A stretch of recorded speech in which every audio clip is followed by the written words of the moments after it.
Listen. Have you ever noticed how the moment someone starts making sense, they usually start losing their mind, or their reputation, or their life? Welcome to the Internal Maintenance Program. Welcome to Cointelpro. Let's talk about the Counterintelligence Program.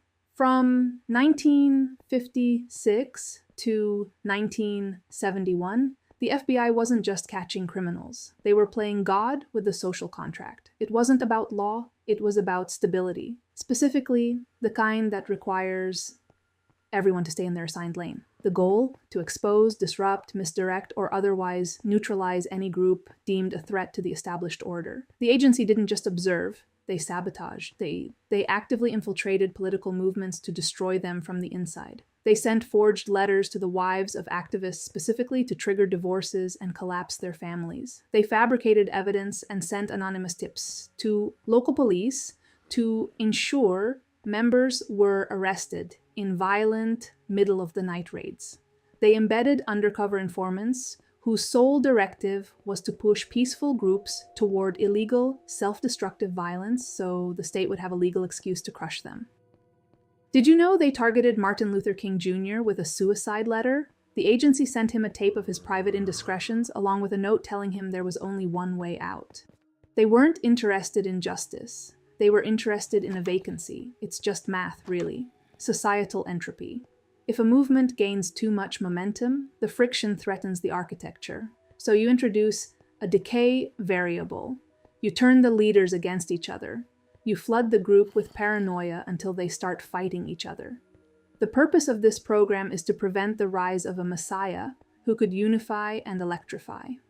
That's from a declassified memo. They weren't afraid of bombs. They were afraid of unity. Unity is a variable they can't calculate. They would spread rumors that the most dedicated activists were actually the informants. They would leak proof to the press. They would make the heroes look like villains until the movement collapsed under the weight of its own suspicion. It's the ultimate psychological bypass. You don't have to kill a revolution if you can make it kill itself. They used your own passion for change to feed you the paranoia that would destroy it. But here's where the math gets ugly. You think they stopped when the church committee caught them in 1971? Honestly, you're still breathing the exhaust. Cointelpro didn't die. It just automated. It transitioned from filing cabinets and wiretaps into the very social fabric you're scrolling through right now. You don't need a field agent to start a cancel campaign or a flame war. You have bot farms, you have shadow banning, you have the algorithmic amplification of outrage. Every time a voice starts making sense, 1,000 concerns suddenly appear in the comments.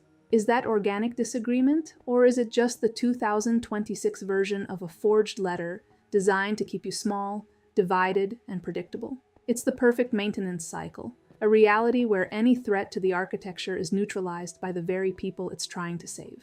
I'm still scraping the dark web for the modern routing numbers. I'm looking for the moment public safety became total social stagnation. And I'm still hoping, against all the entropic data, that one of you will trust the person standing next to you more than the screen in front of you. Are you a revolutionary? Or are you just a pre-programmed distraction? Wait for the next coincidence.